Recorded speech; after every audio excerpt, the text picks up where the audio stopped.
प्रिय दर्शकों नमस्कार, आप सभी का हार्दिक स्वागत है। आज की चर्चा दो ग्रहों के युति क्रम में बहुत ही स्पेशल होने वाला है।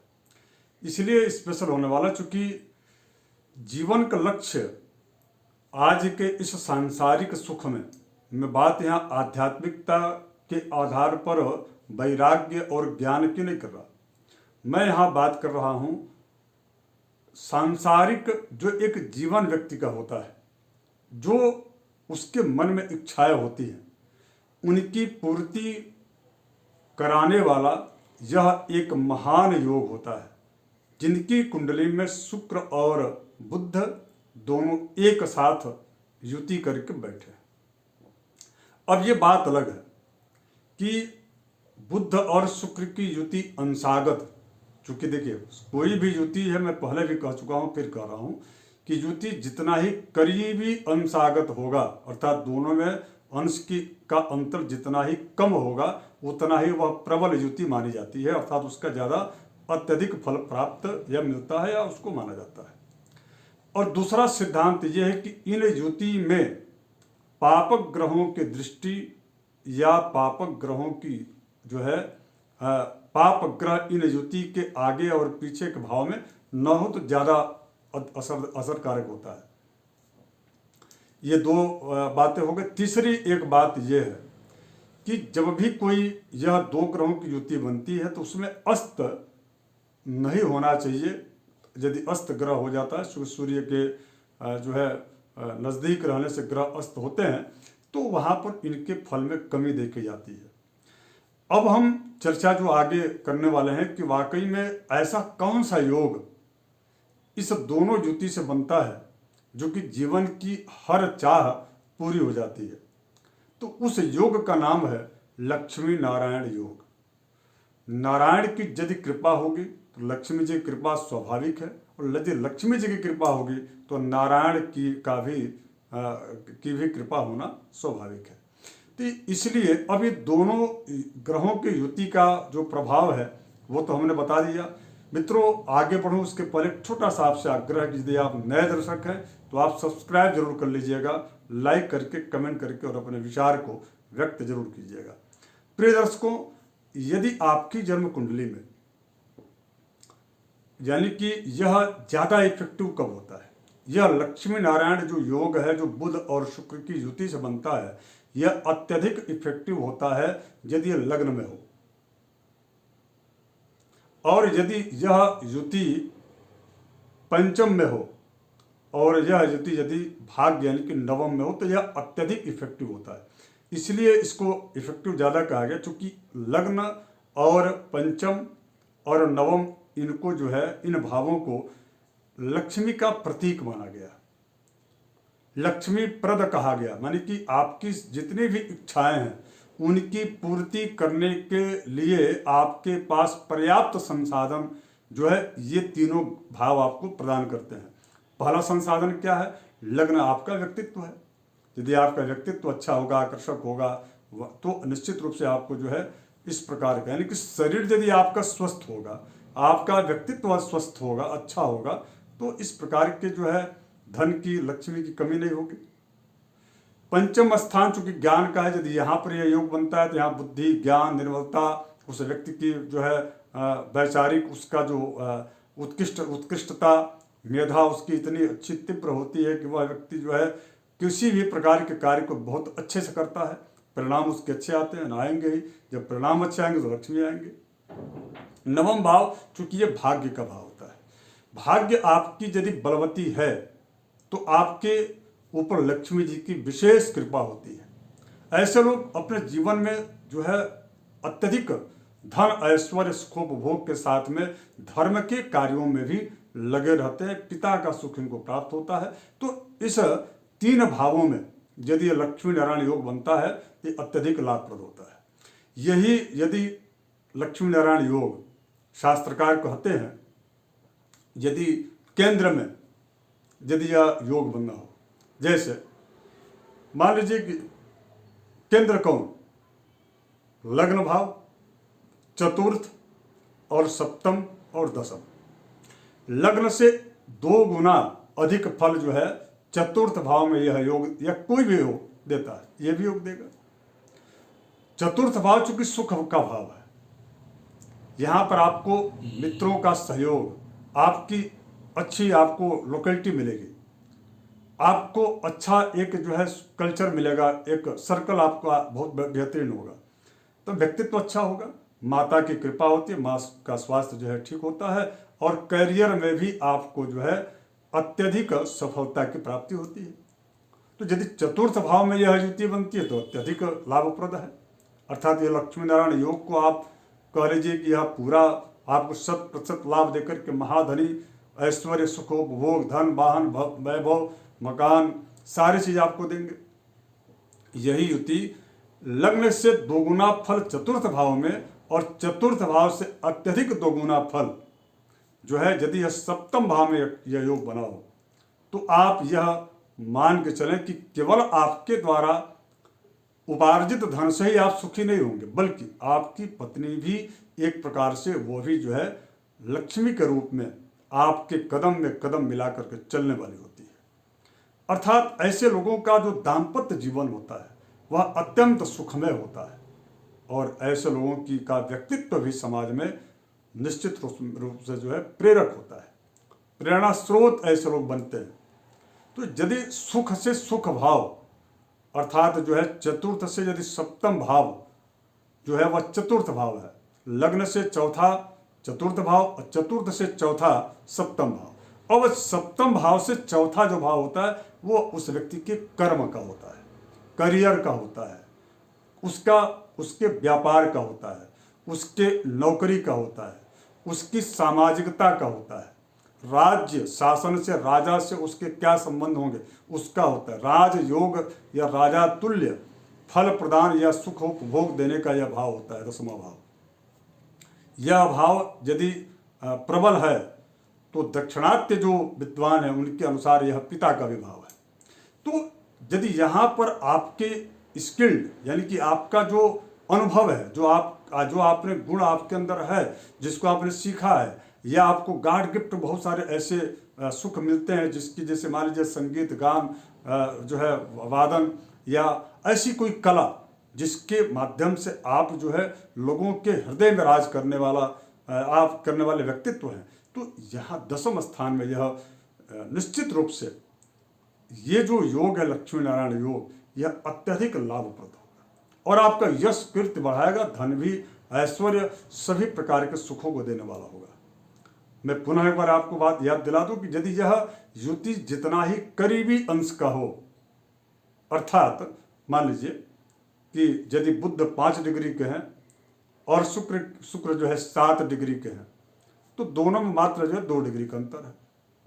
इसी प्रकार से तो यह करीबी युति मानी जाएगी और यह अत्यंत प्रभावशील जो है युति मानी जाएगी। तो ऐसे आप कर सकते हैं। चूंकि एक बात मैं पुनः कह रहा हूं कि यदि बुध चूंकि सूर्य से प्रायः नजदीक में ही रहते हैं, यदि बुध यदि अस्त हैं, हालांकि अस्त बुध को यहाँ पर जो है बहुत ज़्यादा उसका प्रभाव अशुभता युक्त नहीं देखा जाता, यानी कि अस्त बुध भी प्रबल जो है बुध के रूप में फल देते हैं, लेकिन केवल मात्र इसमें अंतर ये होता है क्योंकि बुध को शीघ्री ग्रह कहा गया है, अर्थात अत्यधिक शीघ्र यह लाभ देने वाले ग्रह होते हैं। तो थोड़ा यदि अस्त या वक्री होते हैं तो थोड़ा इनका जो प्रभाव है शीघ्रता का, उसमें थोड़ी सी जो है कमी आ जाती है, अर्थात विलंब से देंगे, लेकिन देते सफलता जरूर है। अब आप ये समझ गए। अब इसके पश्चात जो है यही बुध और शुक्र की युति यदि आपकी जन्म कुंडली के दुह स्थान 6ठे यानी 8वें और 12वें भाव बनता है, तो ऐसी स्थिति में आप यह मान के चले कि यह युति भी शुभप्रद है। ऐसा नहीं कि यहाँ पर अशुभ फल देगा, लेकिन यहाँ पर यह व्यक्ति चूंकि शुक्र भोग और विलासिता के ग्रह हैं और बुध कुमार है, तो ऐसी स्थिति में वह व्यक्ति भोग और विलासिता में अत्यधिक रम जाता है, जिसकी वजह से उसकी उन्नति, उसका ग्रोथ जितना होना चाहिए इस योग में, उतना वह व्यक्ति जो है नहीं कर पाता या उसमें बाधाएं आती हैं। तो यदि इस प्रकार का है और आपके मन में यदि बार बार कामुकता और जो है वासना की मन स्थिति उत्पन्न या जागृत होती है तो आप उसका आकलन करके और आप जो है तत्काल उसका स्वाभाविक रूप से परिवर्तन ला लीजिए। दूसरा, आध्यात्मिक रूप से आपको जो है भगवान गणेश जी की आराधना, भगवान विष्णु की आराधना या श्री सूक्त का पाठ या कनकधारा स्तोत्र का पाठ आपको नियमित करना चाहिए। इससे भी इस प्रकार की दुष्प्रवृत्ति से आप बच सकते हैं। बस इतना है कि आप इस लक्ष्मी नारायण योग यदि बना है किसी भी भाव में आपकी जन्म कुंडली है तो आप इसको जो है ये अवसर है, यह बहुत ही आपको अच्छा अवसर प्राप्त हो रहा है, इसको वैसे ही मत जाने दीजिएगा। प्रिय दर्शकों, अब हम बात करेंगे द्वितीय भाव छूट गया है। यदि यह युति यदि द्वितीय भाव और एकादश भाव में बनता है तो द्वितीय भाव चूंकि बुध यहाँ के कारक हैं, वाणी ऐसे लोगों की बड़ी अच्छी होती है। ये लोग अच्छे एक गायक हो सकते हैं, ये ऐसे लोग अच्छे जो है कथाकार हो सकते हैं, ऐसे लोग अच्छे वक्ता हो सकते हैं। इनका कुटुंब और परिवार इनके साथ होता है। और ये जो युति है द्वितीय भाव की बुध शुक्र की, आप यह मान के चलिए कि ऐसे लोगों के जीवन में हर प्रकार के सुख की प्राप्ति तो होती ही है, किंतु इनकी वाणी में इतनी जादू होती है कि ऐसे लोग चंद सेकंड में दूसरों को अपनी ओर करने में सक्षम होते हैं, या कह लीजिए कि इनके वाणी के जो है ढेर सारे लोग प्रशंसक होते हैं। यह ईश्वर प्रदत्त या ईश्वरीय प्रदत्त जो है उनको गुण प्राप्त होता है। ऐसे लोग यदि गायक हो गए तो बहुत अच्छे गायक होंगे, कवि हुए तो अच्छे कवि होंगे, यदि ऐसे लोग लेखक हुए तो अच्छे जो है लेखक हो सकते हैं। यदि इस प्रकार के लोग जो है यदि वह व्यापार के क्षेत्र में भी जाते हैं तो उनको अच्छी सफलता प्राप्त होती है, इनका व्यक्तित्व बड़ा बेहतरीन होता है। यही युति यदि एकादश स्थान में बना है, यानी कि 11वें स्थान में, यह आय का स्थान है, यहाँ किसी भी प्रकार से कोई भी ग्रह यहाँ अशुभ फल नहीं देते, यहाँ शुभ ही फल देते हैं।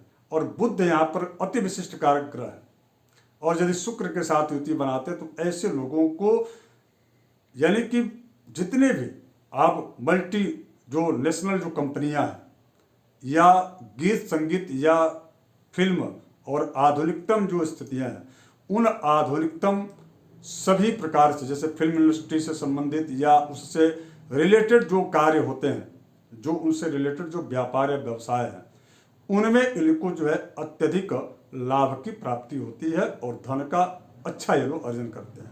केवल मात्र एक मैं कहूँ यहाँ पर, चूंकि एकादश भाव में जब यह युति बनती है तो उनको थोड़ी सी जो है स्त्री से इनको हानि की भी, यदि पुरुष की कुंडली है तो उनको स्त्री से हानि की स्थिति जिसमें निर्मित होती है। यदि स्त्री की कुंडली है तो उनको जो है किसी स्त्री के द्वारा काफ़ी इनको मानसिक क्लेश प्राप्त होता है, जिसकी वजह से इनकी मन स्थिति उद्विग्न रहती है, अर्थात ये व्याकुलता बनी रहती है। बस मात्र अंतर इतना ही है। अब इस पर शास्त्र क्या कहते हैं, इसको भी आप थोड़ा सा सुन लीजिए। कहते हैं शास्त्र जो है शास्त्रकार कि बुध भार्गवयोर योगे नयज्ञो बहुशिल्पविद धनी सुवाक्यो वेदज्ञो गीतज्ञो हास्य लालसा। बुध और शुक्र की युति उस व्यक्ति को हास परिहास और फिल्म इत्यादि इंडस्ट्री में अच्छी सफलता प्रदान करते हैं, और ऐसे लोग बड़े ज्ञानी होते हैं, उनको यह अंदर अद्भुत जो है शक्ति होती है। उसके बाद से पुनः कहा गया कि यदि बुध और शुक्र की युति होती है तो ऐसे जो लोग हैं, रुद्र भट्ट जी कहते हैं कि इस युति में जो है भूपति और सेनापति लोग बनते। अब ये कहाँ बनेंगे? यदि 10वें स्थान में या 9वें स्थान या तृतीय स्थान में यदि यह युति बनी हुई है, पंचम में या केंद्र में, तो इस प्रकार के लोग, उनको भूपति कहा गया। भूपति का अर्थ आज के समय में क्या है? उसका अर्थ आप ये लगा सकते हैं कि ऐसे लोगों का व्यापार या इनकी नौकरी में इतनी अच्छी जो है वृद्धि होती है कि इनके पास एक नहीं बल्कि कई शहरों में मकान होते हैं, जमीन कृषि के होते हैं। ऐसे लोग जो है काफ़ी जो है इन क्षेत्रों में, यानी कि जमीन और जायदाद के क्षेत्र में इनका अधिक निवेश होता है, या इससे संबंधित व्यवसाय में इनको ज़्यादा लाभ मिलता है, या इनका स्वयं का इस प्रकार का व्यवसाय होता है। ये रुद्र भट्ट जी का जो मत है बिल्कुल जो है 100% सत्य है। सरावली में भी इसी प्रकार से कहा गया कि ऐसे लोग महाधनी होते हैं, नीतिज्ञ होते हैं, किसी एक जो है कला या गुण के बड़े अच्छे जो है जिज्ञाता होते हैं, विद्वान होते हैं। जब भी बात करते हैं तो ये सारपूर्ण बात करते हैं। एक लोग होते हैं ना कि अत्यधिक बात करते हैं और लेकिन उसमें कोई सत्यता नहीं होती या उसका कोई एक जो है प्रामाणिकता नहीं हो पाती। तो लेकिन जब बुध और शुक्र की जब युति होती तो ऐसे लोग जो होते हैं बड़े सारगर्भित चर्चा इनकी होती है, विद्वत्पूर्ण जो है इनकी होती है चर्चा। अब यहाँ पर पृथ्वी यशस जो हैं उनका कहना है कि यदि इस प्रकार की युति होती है तो विशेष करके इनका ये मानना है कि यह ऐसे भावुक और इनकी मनस्थिति इतनी जो है सरल होती है कि यह धूर्त और जो प्रकार के जो लोग होते हैं, जो छली होते हैं, उनके लिए यह चारागाह के रूप में इनका यूज किया जा सकता है। तो थोड़ा सा जब भी आपकी जन्म कुंडली में पृथ्वी यशस जी की बात बिल्कुल सत्य है, जब भी इस प्रकार की युति होती है तो ऐसे लोग बड़े उदार होते हैं और उनकी उदारता के व्यक्तित्व का लोगों के द्वारा दुरुपयोग किया जाता है।